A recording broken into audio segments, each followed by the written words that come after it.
Hi, I'm Mayan. I was once a picture of a person na sobrang baba ng self-esteem at grabe mag-overthink na umabot sa point na di na ako nag-aral ng 5 taon dahil sa ganahin ako ng sistema ko. Umabot din ako sa puntong nagkukulong ako sa aparador dahil ayaw kong pumasok sa school. Naging hopeless ako sa lahat ng bagay, sa pag-aaral, sa kinabukasan ko. Nalulung ako sa online games. Naging taong comshop, tambay, at naging content creator ng Makamundo.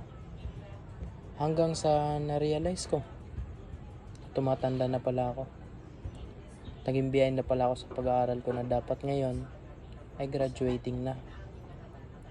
Pero nung time na may nag-invite sa akin na magsimba, nakilala ko si Lord, tinanggap ko siya bilang ama at tagapagligtas. Dahan-dahan bumalik ang kumpiyansa ko sa sarili. Hindi man siya naging instant dahil bumalik ulit ako sa mga makamundong gawain. Pero dahil ang Diyos ay tapat, nakabalik muli ako dahil din sa mga ginamit niyang tao para makabalik ako. Muli, ako si Lord Ian Lozano, dating hopeless, ngayon ay nagpapatuloy, lumalaban, nagsisikap muling makapagtapos ng pag-aaral. May kumpiyansa na sa sarili at higit sa lahat, hindi na nag-iisa. Salamat sa grasya at tulong ng Diyos.